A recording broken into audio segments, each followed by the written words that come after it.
Hey guys, this is Torno, and today I want to talk about my top 10 affordable, mostly affordable precons that I think you guys should grab for Magic the Gathering. Now, obviously, you don't want to grab all 10 of them. There's a lot of precons, as you can see. Like, look at all these precons.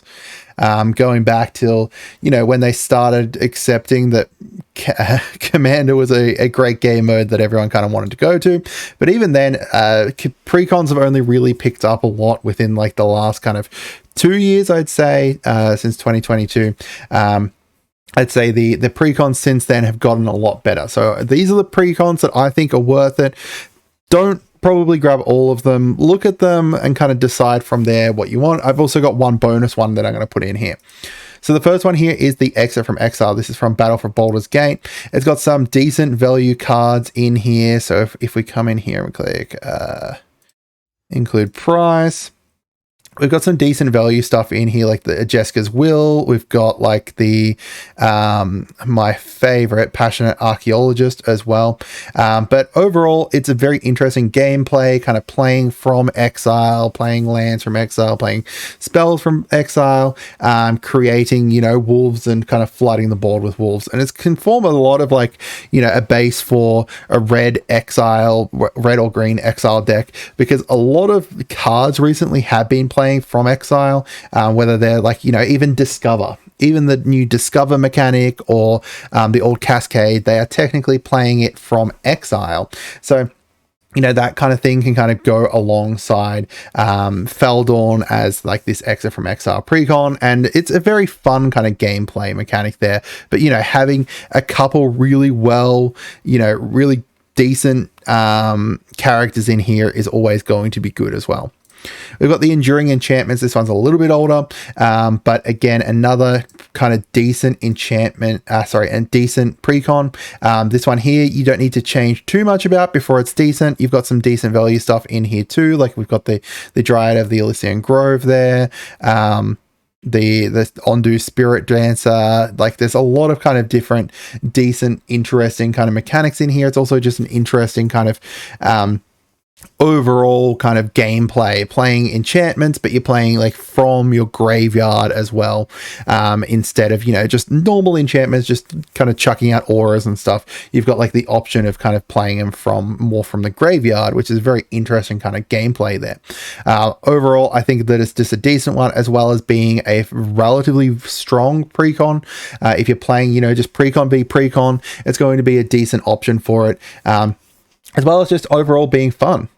We've got the Blood Rites one, which is one of the new ones. This one as well is another kind of decent precon, just come out. This one and the next one, obviously new ones from the Lost Caverns of Ixalan. But overall, I think that these are kind of decent precons as well. The mana base needs a little bit of fixing, but overall, like the rest of it's pretty well put together. There's obviously a fair few upgrades you can make, and make sure you do check out my video on upgrading this. And I do think that Carmen is a better commander for this deck than Clavino, but it's up to you, whichever one you kind of prefer. But I personally like Carmen there. You've also got like the reprints in here as well. So if we flick on the price here, I should have just flicked them all on to start with. We've got like the reprint here for where is it? The Exquisite Blood reprint. We've got some decently reprinted creatures here as well. Some of the kind of more expensive vampires that you're able to kind of get in there too, which is relatively nice to kind of have some decent kind of vampires to kind of form our basis here. We've got the Explorers of the Deep one. Now, from basically everything I've seen out of the box, the Explorers of the Deep is an insanely strong precon. Green blue being strong is kind of it's not really surprising to a lot of people, but there's also some nice reprints in here too, as well as overall just being a kind of decently well put together precon. It's obviously going to be more kind of it's harder to kind of upgrade because you've got to match both Merfolk as like the tribal as well as the explore mechanic. But, there'll be more kind of exploring Merfolk down the line. We've also got some in the most recent kind of the Lost Covenants of Ixalan, the actual boosters and stuff here that weren't in here, that you've got the option of kind of putting in, as well as kind of going through, you know, the mana base needs a bit of touch up, but overall pretty nice. We've got the Masters of Evil from Doctor Who Commander. Honestly, the lands in these are crazy good. They did a really great job with the mana base for these.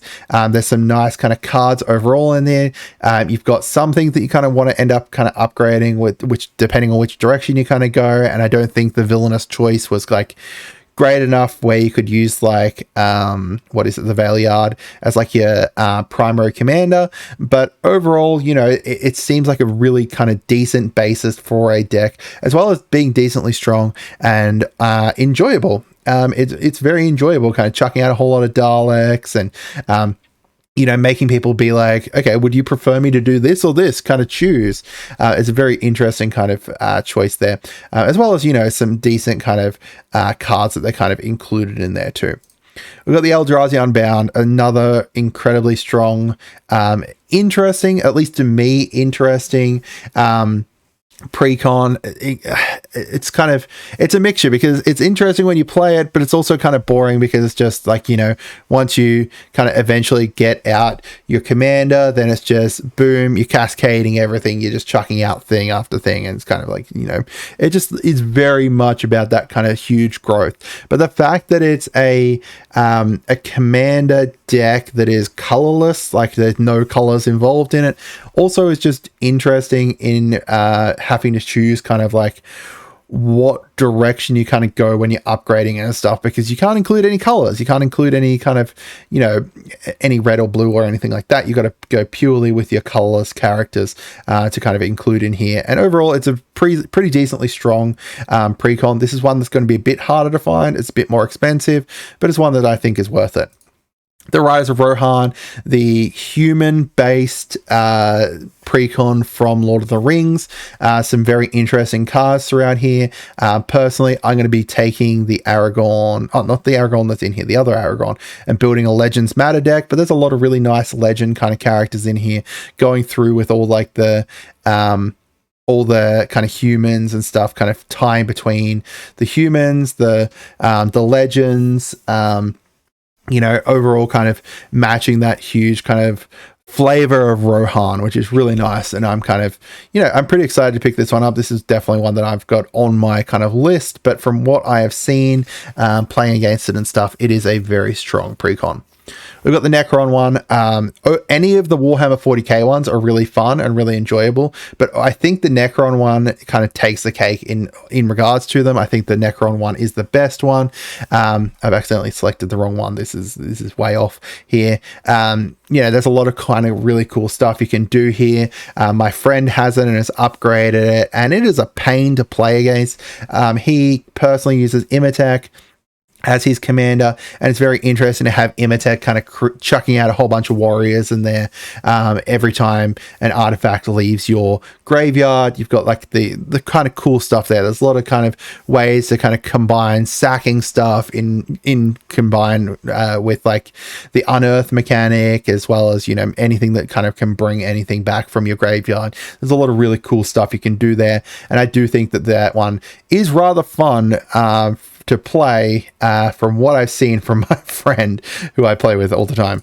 The Legends Legacy one, Dihada is just insanely strong. There's lots of really cool stuff you can do here with like this is obviously, you know, Legends sorry, I say Legends Matter. It's Legends Legacy is what's the name of it, but the Legends Matter is the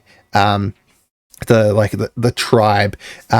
It's going to be another one that I think is a little bit harder to kind of pick up. I think in some places going to be kind of harder to pick up, but Dihada overall is just really strong. But it's also going to give you a lot of legends here that you can use in other stuff. So like some of them will obviously have like Avarad the Cursed here that you can see has ties to legendary creatures, but there's a lot of other ones in here that aren't kind of tied to legendary creatures and just overall are going to be interesting legends for you to pick up to use in a whole bunch of other decks. Like, you know, Krenko's Tin Street Kingpin, I use him in my red white Boros tokens deck. you know, like a whole bunch of these vampires that are in here as well have found homes within either the Blood Rites or, you know, anyone who's making like a vampire deck with Exile. There's a lot of kind of really cool stuff that you can kind of do with this one. It's going to give you a lot of cool legends that you can potentially use for different things down the track to kind of check out and stuff. So, you know, I think personally it's one that's worth picking up purely just to kind of have a whole bunch of options. But overall, the actual deck, with some adjustments, can be really strong. Tihada overall as the commander here is just a really interesting commander and really strong. And then finally, for the 10 that I've chosen here is Mishra's Burnished Banner. This is the one that my son has, and Mishra's actual ability is just crazy annoying.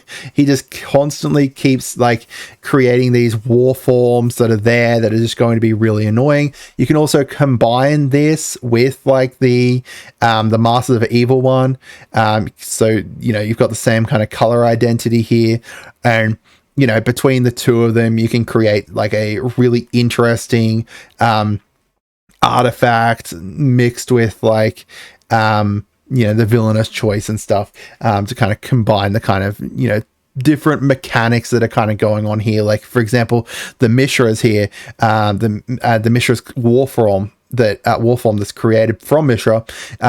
If you've got like the Master, from the Masters of Evil, the Master multiplied here, then it's going to make it so that triggered abilities you control can't cause you to sacrifice it. So at the end of your turn, you're not going to sacrifice that war form. You're just going to build up this huge army of war forms, which is really, really cool. There's lots of nice artifacts in here, obviously, as well, that you're going to be able to potentially use in other areas down the line, like just to kind of, you know, combine them with other decks if you don't want to keep this one together. But overall, the deck has like a really nice kind of gameplay and is a really strong commander deck as well.